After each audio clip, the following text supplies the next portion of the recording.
Lake Effect brings you conversations about what's happening in Milwaukee and the people, places, and organizations that shape the community. This is Lake Effect Spotlight from WUWM, Milwaukee's NPR. The Housing Authority of the City of Milwaukee, sometimes referred to as HACM, provides affordable housing options to over 10,000 families. For years, public housing residents criticized the agency's management. They've filed thousands of complaints about public safety, unsanitary living conditions, maintenance issues, and more. Last week, HACM sent a letter to residents announcing a staff reduction to avoid filing for bankruptcy and apologizing for the agency's misuse of federal funds. An investigation found HACM illegally spent $2.8 million in federal funds to pay staff.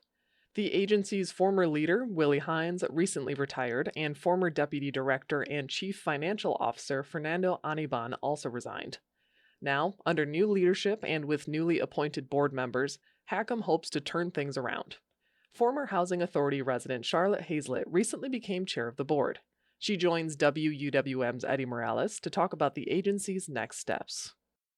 With my unique experience of being a former resident, a former employee of HACM, as well as now being on the commission, I thought that, it came full circle for me. I have a very strong HR background, and I seen the embattlement that HACM was facing. And so I couldn't stand by because my heart is with the residents. I just couldn't idly stand by because, with me being a resident, I am closely associated with how that feels.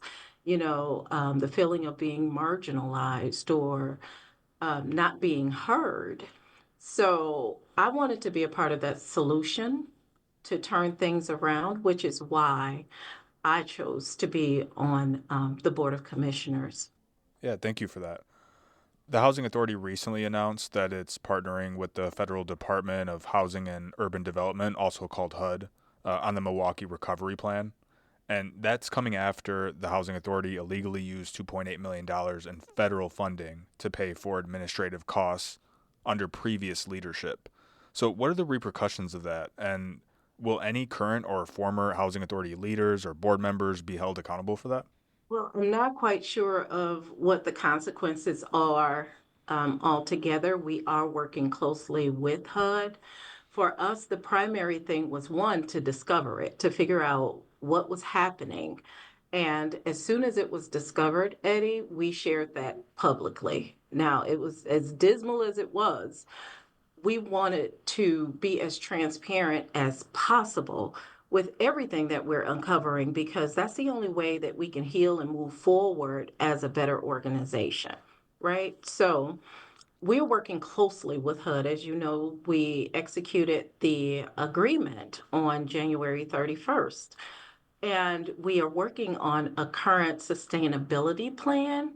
And I would say with the new agreement, it helps to strengthen that financial controls and quality control process.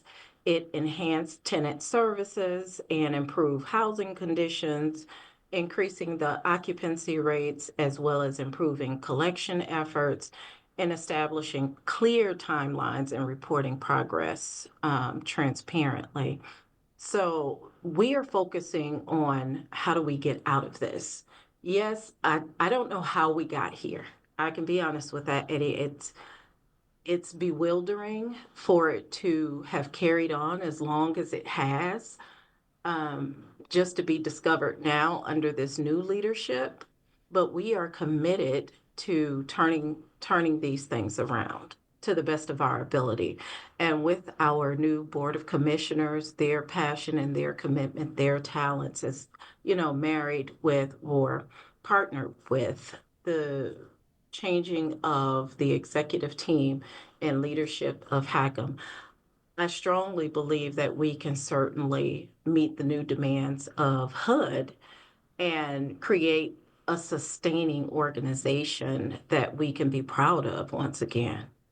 The Housing Authority has reduced its staff by 20 and instituted a hiring freeze for stability. What measures are being put in place to ensure the agency's future funding is allocated correctly and transparently while also tending to the needs of the residents? Well, as we had to take immediate action to ensure the agency's financial stability while minimizing any impact on the residents. Because one thing that we are is resident focused, resident centric. So, like you said, reducing staff by 20, instituting a hiring freeze. We are also realigning staff to meet the needs of the agency and better serve the residents while eliminating non-essential expenditures. So a lot of these cost cutting measures are not expected to impact the services for the residents because once again, we don't want to be a part of that problem of marginalizing the residents. Can you tell me about how the agency has changed overall recently and describe some of the new board members and why they were brought on? Oh wow, how we've changed. Well, it is a new day. So, with the new era of leadership and accountability, Housing Authority has restructured the board. And with the new leadership, we are committed to transparency, whereas before there was a great lack of transparency that was happening. The agency is now collaborating with HUD, the mayor's office, the city council office, as well as some of the community advocacy groups like Common Ground that really, made waves for the residents. And we're working really closely with the resident organizations as well. So the residents, staff, and other stakeholders, we are really putting forward a great effort for everyone to be informed and engaged throughout the process. So this is more of a collaborative effort, Eddie, than I can have ever imagined with a public housing authority. You're listening to Lake Effect on WUWM. I'm Eddie Morales, speaking with Charlotte Hazlett, chairwoman of the city's Housing Authority. What would you say are the most pressing issues to address when it comes to some of resident complaints or concerns regarding public safety, housing conditions, and maintenance? Well, one, we want to make sure, that have a comfortable place to call home. It doesn't matter what their level of payment is, they are paying for a service. And like with any landlord, we expect great services. So we're looking to make their houses back into homes where they are free from any pest infestations. They are free from a bunch of crime and things where they feel unsafe walking their neighborhoods. And I know crime is everywhere. Don't get me wrong, crime is everywhere. But we want them to feel safe in their homes. We want them to be healthy in their homes. Eddie, these are our most vulnerable population. It's our elderly, our disabled members, children, our women. So we want to make sure that we are taking care of them and living up to our mission of providing great housing for everyone. So with that being said, some of the things that we are doing to incorporate the residents as we move forward, because again, it's important that they are a part of this process because if it wasn't for them, housing authority wouldn't even exist. I wouldn't be here. So we've incorporated public listening sessions every month at our Board of Commissioners meeting where they can come in and address us with their concerns, comments, or whatever it is that they have that they would like to share with the Board of Commissioners.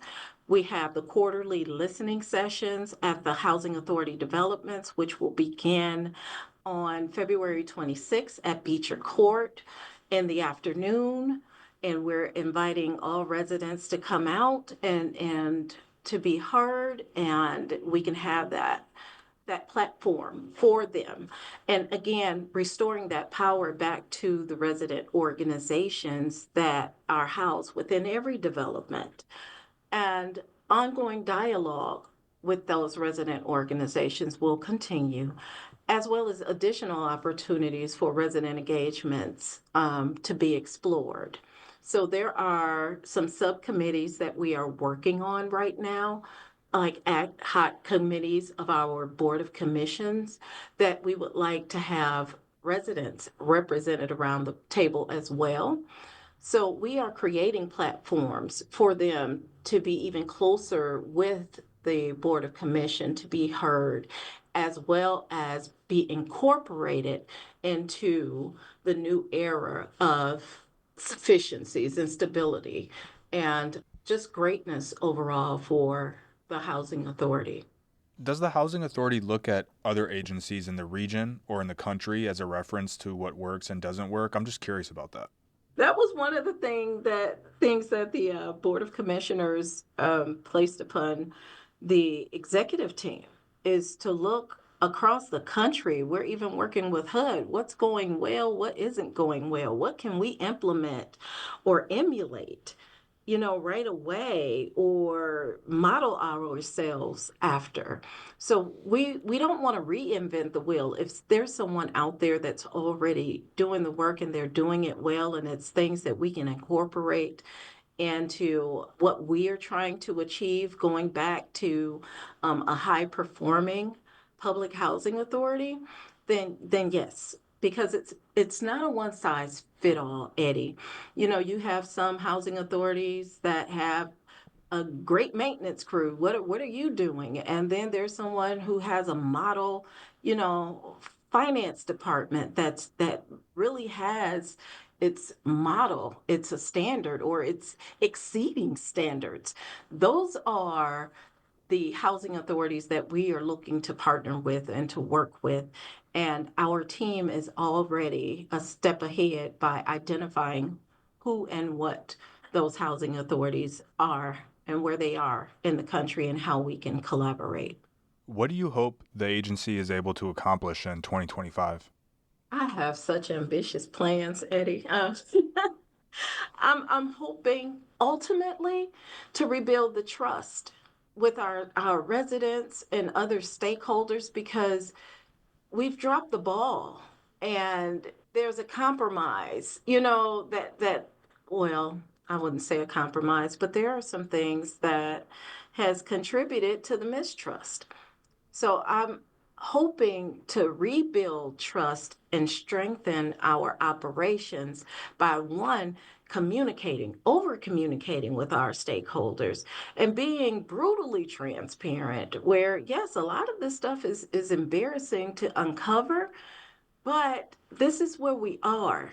And I'm not in the business of hiding anything, covering anything. The only way we can overcome a lot of the mismanagement is to be transparent, because it equates to accountability. Another thing that I would like to see is for 2025 is the commitment to long-term success. Forging a rock solid plan that sustains us well beyond the 10-year mark, that meets the needs of the residents as well as the community.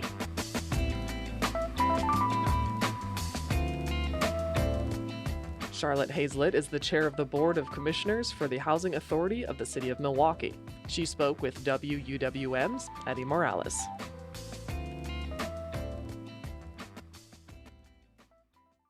You can find more interviews like this one by visiting wuwm.com/Lake Effect. And while you're there, subscribe to the Lake Effect Spotlight podcast.